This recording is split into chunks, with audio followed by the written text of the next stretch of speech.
Shalom saudara-saudaraku yang dikasihi Tuhan Yesus Kristus. Hari ini Sabtu 28 Agustus 2021, saya Pendeta Nusliur bersama istri Ibu Nana dan anak kami Kevin mengajak kita untuk merenungkan firman Tuhan seperti yang ditetapkan oleh Sinode GKO dengan pola 4M.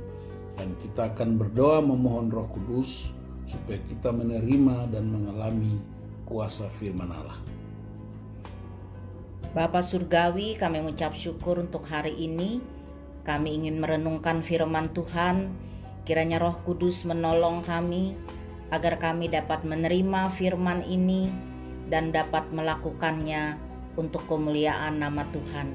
Di dalam nama Yesus kami memohon, amin. Bagian firman Tuhan yang kita renungkan dari Efesus pasal 6 ayat 19-20 dengan tema memiliki keberanian. Efesus 6 ayat 19-20. Juga untuk aku, supaya kepada aku, jika aku membuka mulutku, dikaruniakan perkataan yang benar, agar dengan keberanian aku memberitakan rahasia Injil yang kulayani sebagai utusan yang dipenjarakan.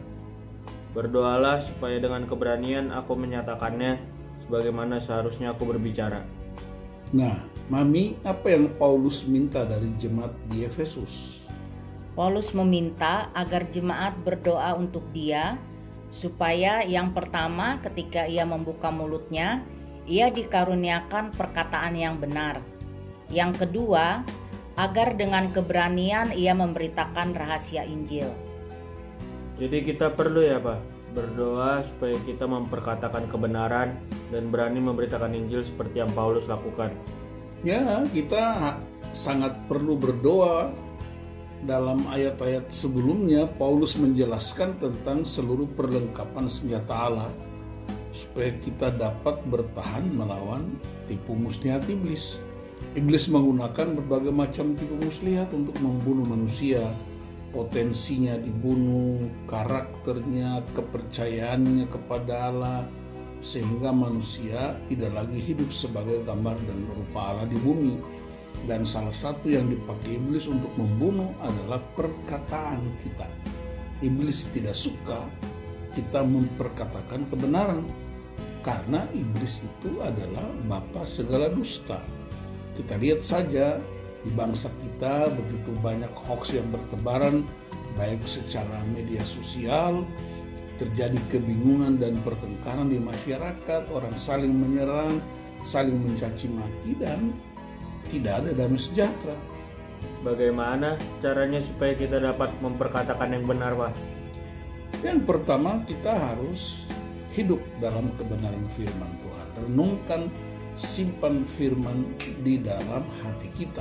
Yang kedua, berdoa memohon Roh Kudus supaya kita tidak berdosa dengan mulut kita, seperti yang diucapkan oleh Raja Daud dalam Mazmur 141 ayat 3, awasilah mulutku ya Tuhan, berjagalah pada pintu bibirku. Kita berdoa agar kita ketika membuka mulut kita dikaruniakan perkataan yang benar, baik di dalam rumah, di sekolah, di tempat kerja, di gereja, dan di berbagai tempat. Nah, tadi kan Paulus juga minta didoakan supaya dia berani memberitakan rahasia Injil. Bukankah Paulus itu orang yang sangat militan ya dalam memberitakan Injil? Sepertinya ia tidak ada takutnya, tapi ternyata ia masih butuh dukungan doa supaya berani memberitakan Injil. Rasul Paulus itu kan manusia biasa. Dia menggambarkan seperti bejana tanah liat.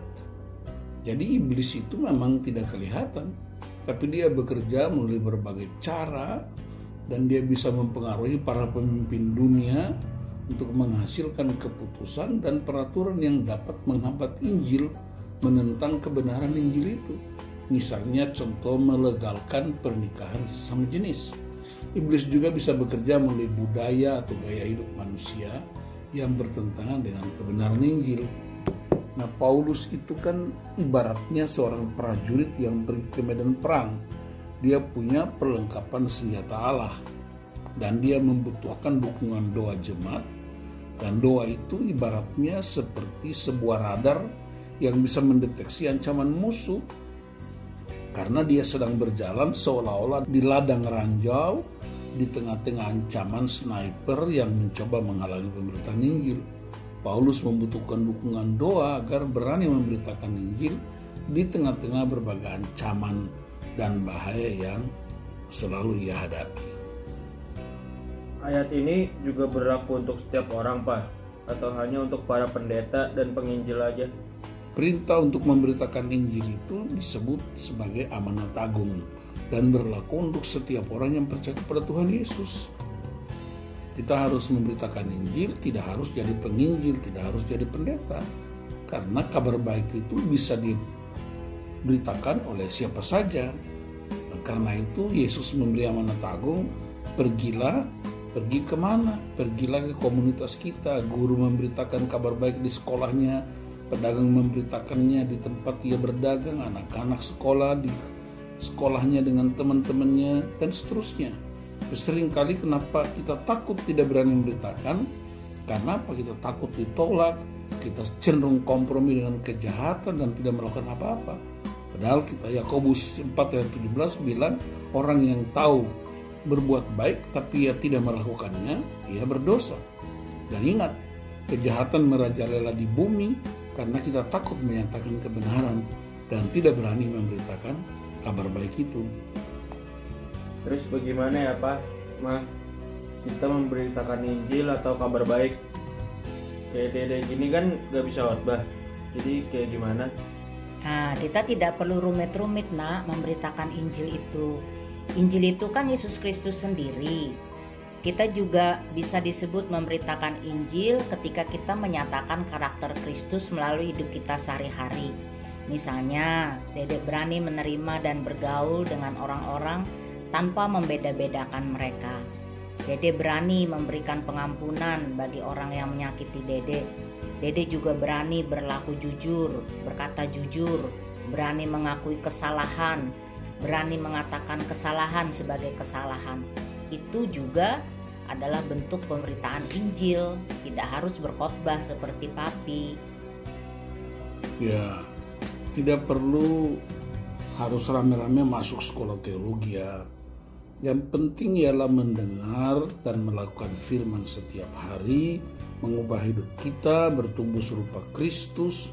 Melalui hidup kita, Yesus Kristus dikenal oleh semua orang, dan hidup kita bagaikan mimbar untuk memberitakan Kristus dan berani memberitakan kabar baik itu karena Roh Kudus yang memampukan.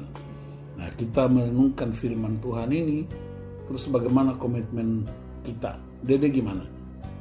Dede berkomitmen untuk selalu menjaga hidup Dede dengan firman Tuhan dan terus memohon kuasa Roh Kudus agar dapat mengaruniakan perkataan yang benar juga di mulut Dede.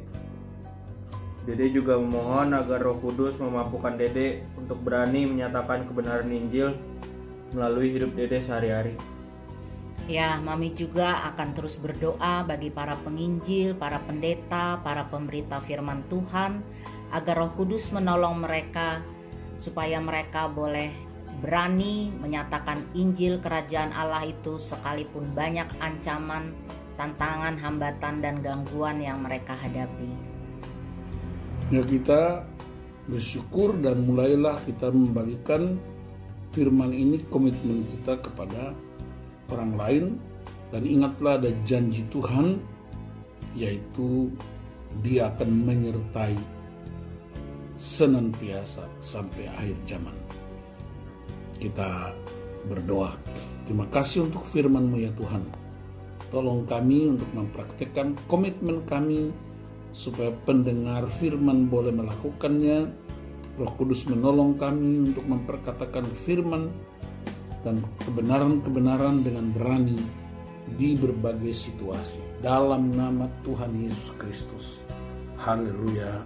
Amin.